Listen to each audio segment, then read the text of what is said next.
ఢిల్లీ భారత మండపం వేదికగా రెండో రోజు బీజేపీ జాతీయ కార్యవర్గ సమావేశాలు కాసేపట్లో ప్రారంభం కానున్నాయి.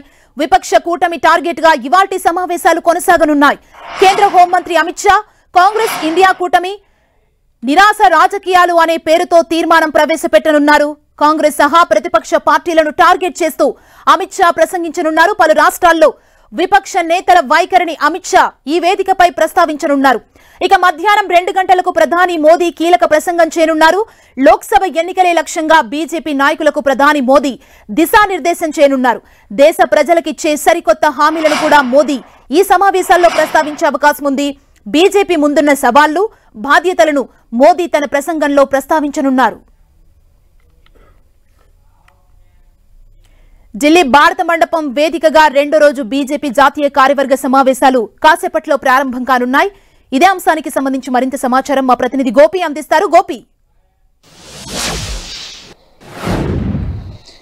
రానున్న సార్వత్రిక ఎన్నికల్లో మూడోసారి హ్యాట్రిక్ కొట్టడమే లక్ష్యంగా బీజేపీ తన వ్యూహాల్ని రూపొందించుకుంటూ పార్టీ క్యాడర్కి దిశానిర్దేశం చేస్తోంది. ఢిల్లీ భారత్ మండపం వేదికగా రెండో రోజు ఈరోజు బీజేపీ జాతీయ సమావేశాలు కొనసాగబోతున్నాయి. అమిత్ షా, ప్రధాని మోడీ కీలక ప్రసంగాలు చేయబోతున్నారు. ఇటు భారత కూటమి, ఇండియా కూటమి, అలాగే వారి వైఫల్యాలకు సంబంధించిన అంశం పైన ఇటు అమిత్ షా ఒక తీర్మానాన్ని 10:30 గంటలకి ప్రవేశపెట్టబోతున్నారు.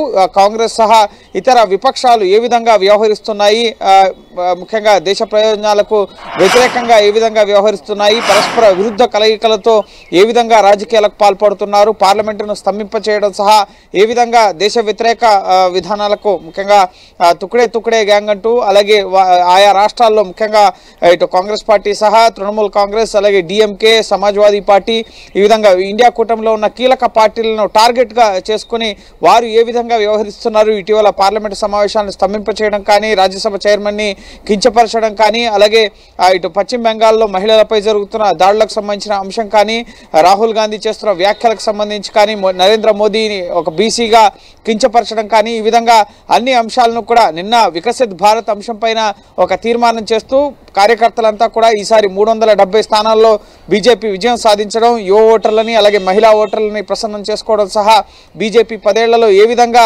దేశాభివృద్ధికి పాటుపడింది, దేశంలో ఎటువంటి వినూత్న మార్పులకు శ్రీకారం చుట్టింది, ఎటువంటి సంక్షేమ పథకాలను అందిస్తుంది అన్న అంశాలను ప్రజల్లోకి తీసుకెళ్తూ బీజేపీని మరోసారి భారీ మెజారిటీతో అధికారంలోకి తీసుకొచ్చేందుకు ఏ విధంగా పనిచేయాలి అని చెప్పి, అలాగే గడిచిన 10 ఏళ్లలో పార్టీ సాధించిన విజయాలు, అలాగే ప్రభుత్వం సాధించిన అంశాలపైన నిన్న దిశానిర్దేశం చేస్తే, ఈ రోజు ప్రధానంగా కాంగ్రెస్ పార్టీ సహా విపక్ష కూటమిని టార్గెట్గా చేసుకుని ఇటు ఇండియా కూటమి అలాగే వారి నిరుత్సాహ రాజకీయాల అంశానికి సంబంధించి అమిత్ షా ఒక తీర్మానాన్ని ప్రవేశపెట్టి దానిపైన విపక్షాలపైన విరుచుకుపడబోతున్నారు. ప్రధాని మోడీ కూడా మూడోసారి ముఖ్యంగా బీజేపీ ముఖ్యంగా హయాంలో, ప్రభుత్వ హయాంలో ఎటువంటి పథకాలను తీసుకురాబోతోంది, అలాగే ఎటువంటి లక్ష్యాలు ఉన్నాయి బీజేపీ ముందు, అలాగే ఎటువంటి సవాళ్లు ఎదుర్కోవాల్సి ఉంది బీజేపీ క్యాడర్ అన్న అంశాలకు సంబంధించి ప్రధాని మోడీ కూడా కీలక ప్రసంగం చేయబోతున్నారు. మధ్యాహ్నం 2 గంటలకి ప్రధాని ముగింపు ప్రసంగంతో ఈ జాతీయ సమావేశాలు ముగుస్తాయి. నిన్న రాజ్నాథ్ సింగ్, అలాగే నిర్మలా సీతారామన్, యోగి ఆదిత్యనాథ్ సహా జేపీ నడ్డా,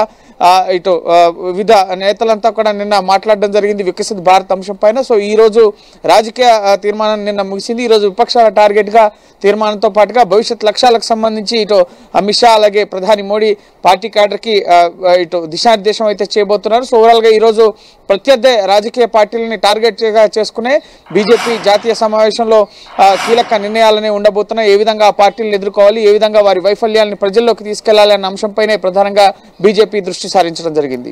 గోపి, అంటే లోక్సభ ఎన్నికలు కూడా వస్తున్నాయి కదా, వీటి లక్ష్యంగా కూడా బీజేపీ నాయకులకు ప్రధాని మోదీ సూచనలు చేసే అవకాశం ఉందా? ఖచ్చితంగా 2024 సార్వత్రిక ఎన్నికల లక్ష్యంగానే ఈ జాతీయ సమావేశాలు జరుగుతున్నాయి.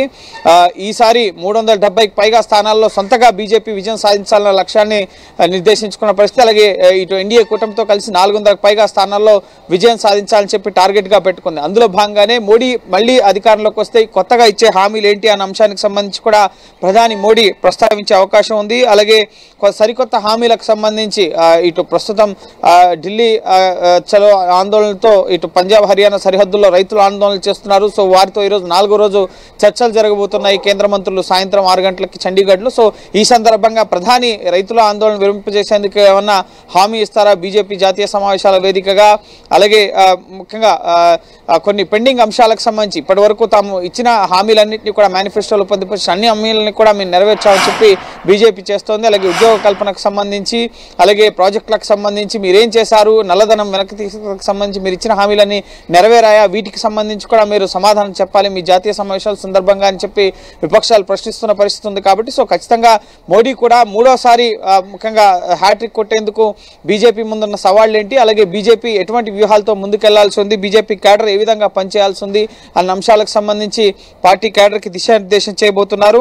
సో నిన్న ఆర్థిక పరమైన అంశాలు, రాజకీయ పరమైన అంశాలు, అలాగే సామాజిక పరమైన అంశాలకు సంబంధించి కీలక నేతలంతా కూడా నిన్న ప్రసంగించడం జరిగింది. ఈరోజు విపక్షాలను టార్గెట్గా చేయడం, అలాగే బీజేపీ ముందున్న లక్ష్యాలని ముఖ్యంగా ఈసారి 50% ఓట్ బ్యాంక్ని లక్ష్యంగా పెట్టుకున్న పరిస్థితి ఉంది. 2014లో 31% ఓట్ బ్యాంక్ వస్తే అది 2019కి 37% పెరిగింది. సో ఇప్పుడు 50% ఓట్ బ్యాంక్ని టార్గెట్గా పెట్టుకున్న పరిస్థితి ఉంది 2024 సార్వత్రిక ఎన్నికల్లో. సో ఖచ్చితంగా ఇప్పటి వరకు రామ మందిర నిర్మాణానికి సంబంధించి కానీ, ట్రిపుల్ తలాక్, ఆర్టికల్ 370 రద్దు, ఈ విధంగా కీలక అంశాలకు సంబంధించి ఇచ్చిన హామీలన్నీ కూడా బీజేపీ నెరవేర్చడం జరిగింది. కొన్ని సిఏఏ అలాగే యూనిఫామ్ సివిల్ కోడ్తో పాటుగా మరికొన్ని లూప్ లైన్లో ఉన్న పరిస్థితి ఉంది. సో ఖచ్చితంగా వాటన్నింటినీ కూడా నెరవేర్చే దిశగా వికసిత్ భారత్ 2047 నాటికి భారత్ను అభివృద్ధి చెందిన దేశాల జాబితాలో, అలాగే ప్రపంచంలోనే 3వ అతిపెద్ద ఆర్థిక వ్యవస్థ కలిగిన దేశంగా నిలిపేందుకు ఎటువంటి వ్యూహాలతో ముందుకెళ్తున్నా ఉన్న అంశానికి సంబంధించి నిన్న అక్కడ